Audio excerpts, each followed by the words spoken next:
आज की कहानी है परछाई, मायका या ससुराल। मिनी को दो शादियों के कार्ड एक साथ मिले, एक भाई की बेटी की शादी का और एक जेठ जी की बेटी की शादी का। दोनों शादियां भी एक ही दिन थी और दोनों ही रिश्ते ऐसे कि शादी में जाना टाला नहीं जा सकता था। वो क्या करेगी अब? भाई की बेटी की शादी में शामिल नहीं हो पाएगी तो भैया और भाभी की नाराजगी झेलनी पड़ेगी, और अगर जेठ जी की बेटी की शादी में शामिल नहीं हुई तो जेठ जेठानी उसकी मजबूरी को समझकर कुछ कहेंगे तो नहीं, पर उनके प्यार भरे उलाहने का सामना कैसे करेगी? वो पास पड़ी कुर्सी पर बैठ गई। पति मयंक से पूछेगी तो वे तपाक से कह देंगे कि जो तुम्हें ठीक लगता है वो करो। वो फिर दोराहे पर खड़ी हो जाएगी, या फिर बहुत अच्छे मूड में होंगे तो कह देंगे कि तुम अपने भाई की बेटी की शादी में शामिल हो जाओ और मैं अपने भाई की बेटी की शादी में शामिल हो जाता हूँ। लेकिन वो ऐसा नहीं कर सकती। शाम होने को थी। अंधेरा धीरे धीरे चारों तरफ फैल रहा था। उसका दिल वहां पहुंच गया जब उमंगे थी। रंगीन इंद्रधनुषी सपने थे। माता पिता थे। उसकी कुलाचे भरने वाली उम्र थी। वे दो भाई बहन थे। वो माता पिता की इकलौती लाडली बेटी थी। भाई के बाद लगभग 10 सालों के बाद पैदा हुई, इसलिए भाई का भी लाड़ प्यार भरपूर मिला। वो 20 साल की ही थी जब भाई की शादी हुई। भाई को सेहरा बांधे देख हर बहन की तरह वो भी खुश थी। भाभी ने जब घर में कदम रखा तो खुशियां जैसे उनके घर के दरवाजे पर हाथ बांधे खड़ी हो गई। भाभी 23 साल की थी। उम्र का फासला कम था। उसे लगा उसे हम उम्र एक सहेली मिल गई। 3 साल भाभी के साथ रहने का मौका मिला। 23 साल की उम्र में उसकी भी शादी हो गई। पहले माँ काम करती थी तो वो निश्चिंत होकर अपनी पढ़ाई करती थी। माँ भी भाभी की किचन में पूरी मदद करती थी, पर भाभी न जाने क्यों उससे हमेशा चिड़ी सी ही रहती थी। शायद उन्हें लगता था कि ये आराम से अपनी पढ़ाई कर रही है, बाकी सारा काम मुझे ही करना पड़ता है। नहीं होने के कारण वे अधिक नहीं बोल पाती थी, पर उनके हाव भाव से सब पता चल जाता था। भाभी की मंशा समझकर वो भी किचन में हाथ बटाने की कोशिश करने लगी तो माँ ने टोक दिया, तू जा अपनी पढ़ाई कर, ये काम तो जिंदगी भर करने हैं। वो जाने को हुई तो भाभी बोल पड़ी, पर काम नहीं आएगा तो आगे कैसे करेगी? उसे समझ नहीं आया कि भाभी की महात्मा ने या माँ की। भाभी अपनी चुप्पी के पीछे से ही पूरी दबंगता दिखा देती थी। भाई भी उसे अब पहले की तरह तवज्जो नहीं देते थे। पहले की तरह भाई से फरमाइश करने की उसकी अब हिम्मत नहीं पड़ती थी। भाई कहीं बाहर जाते तो भाभी के लिए कई चीजें खरीद कर लाते। वो बहुत उम्मीद से देखती कि शायद उसके लिए भी कुछ खरीद कर लाए हों, पर ऐसा नहीं होता था। उसे किसी बात की कमी नहीं थी, पर भाई का कुछ न लाना जता देता कि अब उनकी जिंदगी में उसकी कोई अहमियत नहीं रह गई है। उसने ये मासूम सी शिकायत माँ से की तो उन्होंने उसे ही समझा दिया, ऐसा तो होता ही है पगली, तेरी शादी होगी तो तेरा पति भी तेरे लिए ऐसे ही लाएगा। पति के लिए पत्नी सब कुछ होती है और लोग कुछ नहीं होते, होते हैं पर पत्नी से कम ही होते हैं। उसके लिए भाभी फिर भी अपनी थी, पर भाभी उसे कभी अपना नहीं समझ पाई। उसके 23 के होते होते माता पिता ने उसके लिए लड़का देखना शुरू कर दिया। मयंक बैंक में अफसर थे। उनके घर में 2 भाई, 1 बहन और माँ थी। वहाँ सब कुछ अच्छा देखकर उसका रिश्ता तय हो गया और फिर उसकी शादी हो गई। ससुराल में सभी ने उसे हाथों हाथ लिया, पर घर में जेठानी का ही राज था। सास ननद, वो यहाँ तक कि उसके पति के दिलो दिमाग पर भी वही राज कर रही थी। मिनी अनायास ही ईर्ष्या से भर उठी। मायके जाती तो वहाँ सब कुछ भाभी का तो यहाँ सब कुछ जेठानी का। धीरे धीरे ना चाहते हुए भी उसके मन में जेठानी के प्रति ईर्ष्या की भावना घर कर गई। पति से कुछ भी पूछती तो एक ही जवाब मिलता कि भाभी से पूछ लो, साड़ी खरीदनी है साथ चलो, तो उसे जवाब मिलता भाभी के साथ चली जाओ, या फिर चलो भाभी को भी साथ ले चलते हैं, उनकी पसंद बहुत अच्छी है, खाने में क्या बनाऊं भाभी से पूछ लो। सास भी बड़ी बहू से पूछे बिना कुछ ना करती, उसे सब प्यार करते पर महत्व बड़ी को ही देते। जेठानी के साथ समझौता करना उसे अच्छा नहीं लगता था। जेठानी उसका रुख समझकर बहुत संभल कर चलती, पर कुछ ना कुछ हो ही जाता। जेठ जेठानी कहीं जाते तो बच्चे घर छोड़ जाते। बच्चों की चाचा के साथ घूमने की आदत तो पहले से ही थी। अब चाची भी आ गई। वो मयंक पर भुनभुनाती, नई शादी हमारी हुई है या जेठ जेठानी की? वे दोनों तो अकेले जाते हैं और हमारे साथ ये बच्चे लग लेते हैं। अरे जब हमारे चुनमुन होंगे तो उन्हें भाभी संभालेंगी, तब हम खूब अकेले घूमेंगे। जरूर संभालेंगी, अपने तो संभलते नहीं। मयंक और मिनी घूमने जाते तो जेठानी उसका मूड समझकर बच्चों को जबरन रोकती, ना मानने पर एक दो थप्पड़ तक जड़ देती। बच्चे रोते तो उन्हें रोता देखकर मयंक का मूड खराब हो जाता और मयंक का खराब मूड देखकर उसका मूड खराब हो जाता और जाने का सारा मर्जा किरकिरा हो जाता। उसे जेठानी पर तब और भी गुस्सा आता। मिनी सिर्फ थोड़े दिनों के लिए मायके आने के बावजूद अगर भैया भाभी कहीं जाते तो वो भाई के बच्चों की देखभाल करती, उन्हें अपने साथ घुमाने ले जाती, चॉकलेट आइसक्रीम वगैरह खिलाती, पर भाभी उसे फिर भी खास तवज्जो ना देती। मिनी उस घर को अभी भी अपना घर समझती, फिर वही पहले वाला हक ढूंढती, पर उसकी सारी कोशिशें बेकार हो जाती। भाभी उससे मतलब का रिश्ता निभाती, इसलिए उनमें आत्मीयता कभी नहीं आ पाई। वो जब जब भाभी के साथ किचन में कुछ करने की कोशिश करती तो भाभी उससे साफ कह देती कि अब उनको उसका अपने किचन में छेड़खानी करना पसंद नहीं। वो 2-4 दिन के लिए आई है, माँ के साथ बैठे और जाए। फिर मिनी के बच्चे हुए तो सास बुजुर्ग होने की वजह से उसकी अधिक देखभाल नहीं कर पाई, पर जेठानी ने अपना तन मन लगा दिया, माँ जैसी देखभाल की उसकी। देखा मिनी, भाभी कितना ख्याल रखती है तुम्हारा। मैं कहता था ना कि उन्हें समझने में तुम गलती कर रही हो। जेठानी की देखभाल से वो पिघलने को होती तो मयंक की बातों से जल भुन जाती। पहले बच्चे के समय जब माँ ने बार बार कहा कि अब थोड़े दिन के लिए मायके आ जा, तो 1.25 महीने के बच्चे को लेकर वो मायके चली आई। मयंक से कह आई कि बहुत दिनों बाद जा रही हूँ, इसलिए आराम से रहूंगी, तुम्हें तो वैसे भी मेरी जरूरत नहीं है। जेठानी ने जाने की बात सुनी तो मना किया, तुम अभी कमजोर हो मिनी, खुद की वह बच्चे की देखभाल नहीं कर पाओगी, यही रहो, थोड़े महीने बाद चली जाना, मेरी माँ व भाभी मेरी देखभाल करेंगी। भाभी का स्वभाव जानते हुए भी वो बोली। मायके पहुंची तो वो खुश थी, इस बार लंबे समय के लिए आई थी।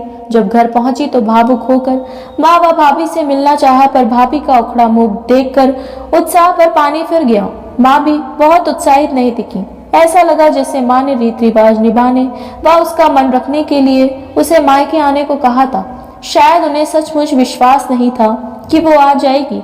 ससुराल में जेठानी उसके आगे पीछे घूमकर उसका ध्यान रखती, बच्चे की पूरी देखभाल करती।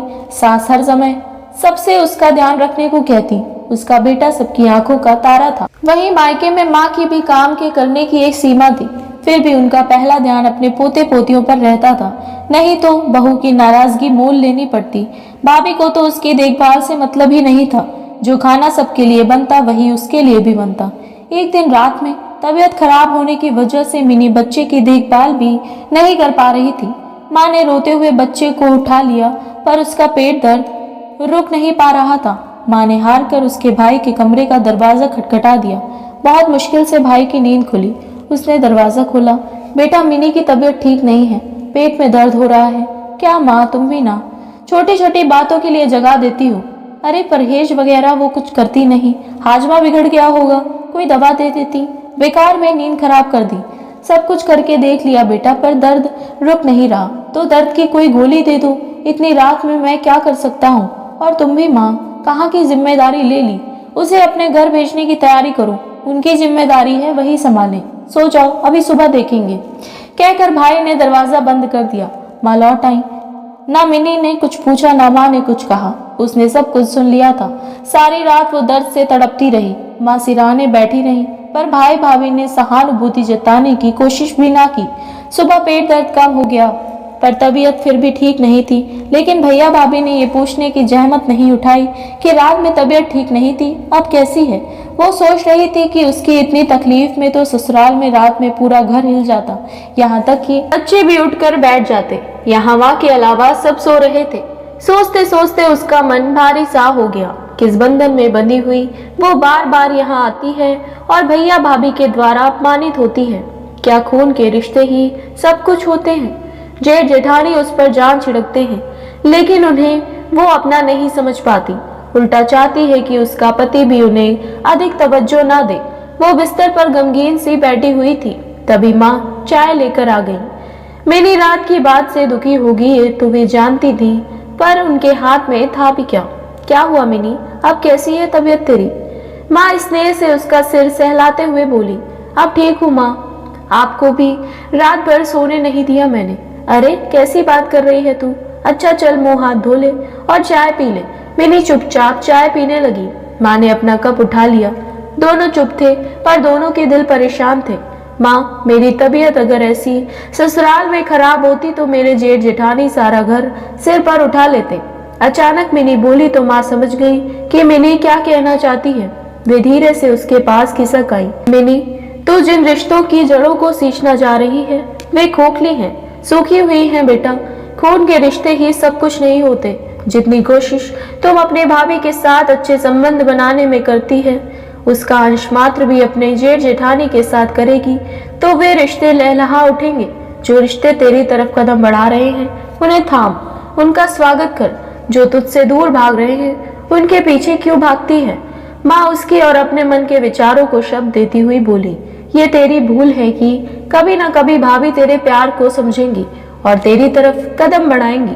कुछ लोग प्यार की भाषा को कभी नहीं समझ पाते, पर तू प्यार की कीमत समझ मिनी। अपने जेठ जेठानी के प्यार को समेट ले। वही है तेरे भैया भाभी जो तेरे दुख सुख में काम आते हैं, तेरा ख्याल रखते हैं, तेरे अच्छे बुरे व्यवहार को तेरी नादानी समझकर भुला देते हैं। माँ उसे पहले भी ये बात कई बार समझाना चाहती थी। उसके प्यार का बहाव ससुराल की तरफ मोड़ना चाहती थी, पर मिनी समझना ही नहीं चाहती थी। पर आज पता नहीं क्यों माँ की इस बात समझने का दिल कर रहा था। उनकी बातें उसके अंतर मन को छू रही थी। माँ चली गई तो वो अपने आप में गुमसुम होकर अतीत की ओर चली गई। जब उसके गाल ब्लैडर की पथरी का ऑपरेशन हुआ था, तब भी कैसे सास व जेठ जेठानी ने दिन रात एक कर दिया था और भैया भाभी ने बस एक फोन कर अपने कर्तव्यों की तिश्री कर ली थी। जेठ जेठानी ने तन मन धन लगा दिया था। ननद भी ऑपरेशन के समय 2 दिन के लिए उसके पास आ गई थी। आज पिछली सारी बातें जैसे साफ हो रही थी। उसकी आंखों पर पड़ा भ्रम व मोह का पर्दा हट रहा था। आज पहली बार वो समझ रही थी कि जो उसे अपनाना चाह रहे थे उन्हें वो ठुकरा रही थी, और जो उसे ठुकरा रहे थे उन रिश्तों के पीछे वो भाग रही थी। सच वे भी तो भैया भाभी हैं जिनसे उसे प्यार मिलता है। उसके ना सही उसके पति के हैं तो उसके भी हैं। वे रिश्ते भी तो उसके अपने हैं। वो उठकर चुपचाप सामान पैक करने लगी, तभी माँ कमरे में आ गई। क्या कर रही है मिनी? उसे सामान पैक करते देखकर माँ बोली, अपने घर जा रही हूँ माँ, अपने भैया भाभी के पास। माँ चुप हो गई। दोनों माँ बेटी बिना शब्दों के कहे भी एक दूसरे के दिल की बात समझ गई थी। दूसरे दिन मिनी ससुराल लौट आई। उसे वापस आया देखकर घर में सास, पति, जेठ जेठानी सभी खुश हो गए। किसी ने उससे नहीं पूछा कि वो इतनी जल्दी क्यों लौट आई। धीरे धीरे समय कुछ साल आगे सरक गया। उसके बच्चे थोड़े बड़े हो गए। फिर मयंक का तबादला दिल्ली से कानपुर हो गया। समय धीरे धीरे सरकता रहा। माता पिता व सास का साथ समय के साथ छूट गया, लेकिन दिल्ली जेठ जेठानी के पास त्योहार व छुट्टियों में आना जाना बना रहा। तभी घंटे की आवाज सुनकर मिनी चौंक गई। शायद मयंक ऑफिस से लौट आए थे। वो वर्तमान में लौट आई। उसने उठकर दरवाजा खोल दिया। क्या बात है मिनी, बहुत गमगीन सी लग रही हो, तबीयत ठीक नहीं है क्या? मयंक उसे इस कदर उदास देखकर बोले, नहीं कुछ नहीं, सब ठीक है। दिल्ली से रितिका की शादी का कार्ड आया है, जाने की तैयारी करनी है, रिजर्वेशन कराना है, यही सब सोच रही थी। वो उत्साहित होते हुए बोली, और ये दूसरा किसका है? मयंक दूसरा कार्ड उठाते हुए बोले, ये मेरठ से आया है। मिनी लापरवाही दिखाते हुए बोली, आप बैठकर देख लो, मैं चाय बनाकर लाती हूँ। कहकर मिनी उठकर किचन में चली गई। थोड़ी देर बाद 2 कप चाय बनाकर ले आई। अरे ये तो साले साहब की बेटी की शादी का कार्ड है, वहां भी तो जाना होगा। तुम वहां चली जाओ, मैं नहीं। मिनी बीच में बात काटती हुई बोली, वहां आप उपहार भेज दो, हम दोनों ही दिल्ली जाएंगे और थोड़े दिन पहले जाएंगे, क्योंकि शादी में मदद भी तो करनी है। मिनी पूरे आत्मविश्वास से बोली और शांत भाव से चाय पीने लगी। मयंक ने चौंक कर उसकी तरफ देखा। मयंक सब कुछ समझ गए और चुपचाप चाय पीने लगे। समझ गए कि प्यार व स्नेह के रिश्ते खून के रिश्तों पर भारी पड़ गए हैं। आपस में प्यार और विश्वास नहीं है तो खून के रिश्तों के धागे भी कच्चे पड़ जाते हैं। इसलिए परछाइयों के पीछे भागने के बजाय हकीकत को अपनाना चाहिए। आशा करती हूँ आपको हमारी ये कहानी पसंद आई होगी। अगर हमारी कहानी पसंद आई हो तो हमारे चैनल को सब्सक्राइब करें।